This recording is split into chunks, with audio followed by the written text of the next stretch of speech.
Welcome back to my channel. So I'll see how this goes. My storage and everything, it's just not the best right now.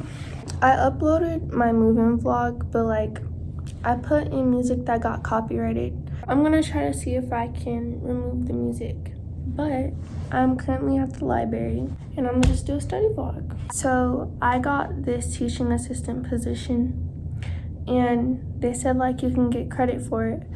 And so I emailed one of the professors and then I was like, how much credit can you get for being a TA? And he said as much as you want. And the credits that are offered is like from 1 to 3. And so I was like, 3 credits would go such a long way for me.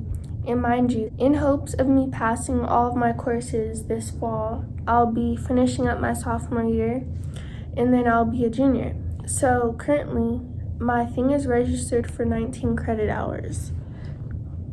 But yeah, and then after this, I only need 59 more credits to graduate. Like, you start with 120 credits and then you work your way semester by semester. And so, let me explain the ideal semester. So I came into college with 10 credits. I don't even think I want to do my intro for this, but yeah. So you need 120 credits to graduate, right? And so most people do that in 4 to 6 years. So let's do 120 divided by 4. So you would take 30 credits a year, which means 15 credits each semester. And so if I already came in with 120 credits, let's do 120 take away, I came in with 10 credits. So 120 take away 10, that's 110. And so I took 15 credits I took 16 credits my freshman year. And so I only need 94 after that. And then I took 16 credits over the summer as well. And so 78 credits. But 19 credits are in progress right now. And that's 59 credits. My computer's about to die. 59, that's 4 semesters. 59 divided by 4. I'll only have to take like 14 and 15 credits each semester. Or I could take like a light summer. I don't know. This probably is not making any sense. But I'm taking an adult development and aging course, and literally 3 days into the course, it's already made me think about life differently.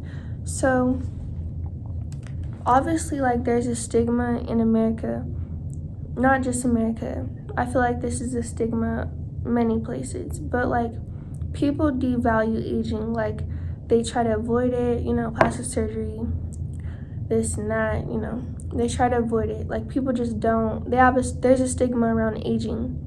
And so when I was thinking, literally my first 2 lectures in that course, they were saying how like there's pros and cons. Like, when you're younger, a pro is that like, so when you're younger, your cognitive abilities are more like, it's functioning better.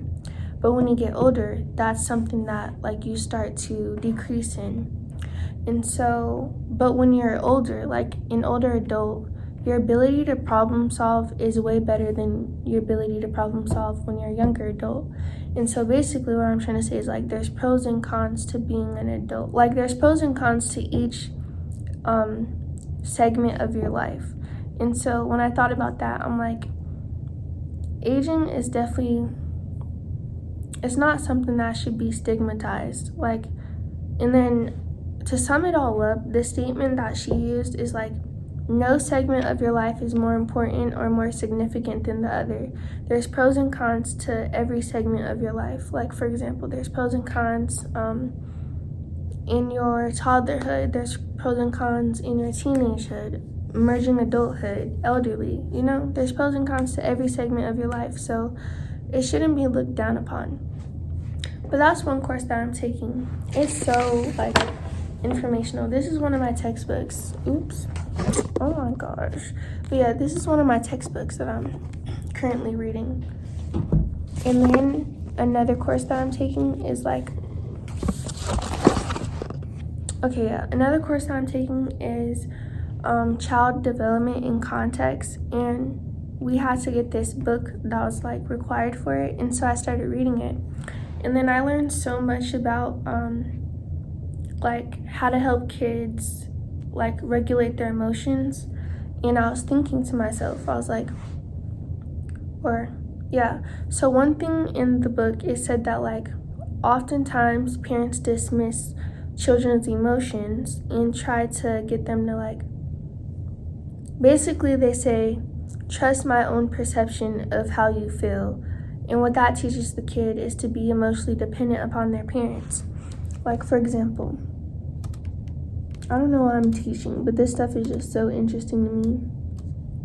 And then I was also thinking, like, so even though, like, undergrad can be a lot of work, I'm not going to sit here and say this is a piece of cake, but it's not. Undergrad is a lot of work. But then, like, I was thinking how much I enjoy just learning in general. And even though a master's degree is good, like, you know, I just have this urge to get my doctorate degree. And I don't know if I was saying that in one of my other videos, but like a doctorate degree can open you up to so much more. And then I asked one of my professors on the first day, I was like, what advice would you give to someone that's like on the fence about getting their doctorate degree? And she said that you have to have the desire to add to knowledge. You know, when you get your doctorate degree, you're doing research, and you're not only like learning things that have already been you're not only learning things that have already been discovered, but you're doing the research to add to the curriculum. Like, for example, like you're discovering new things basically. So I was like, that sounds very fulfilling. Like, you know, to have a career, or just to be able to, like, for example, to be able to discover like new possibilities of trauma and how to deal with trauma, or to be able to discover like just new possibilities in mental health in general is just intriguing to me. So yeah, I just have this urge to get my PhD, but we'll see after this semester. Okay, so back to what I was saying about the childhood stuff. Just like, for example, if you as a parent, if you create space for your child to express how they feel without giving advice, without questioning them, just giving them listening ears and full attention, not just lip service. If you allow your child to express how they feel, and validate their emotions while doing it does something in their brain to where they can come up with their own solutions, or it creates a way for them to solve their own problems. Like, for example, if a child goes to you about a problem that they experienced in school, and you give them listening ears and just validate their emotions and how they're feeling, they'll eventually want to continue talking to you. And as they talk to you, it allows them to like come up with their own solutions. And when I thought about that, I'm like, that's how therapy works as well. When you talk with a therapist, they're giving you listening ears. They don't necessarily give you advice. They just let you talk and talk until you can come up with your own solutions.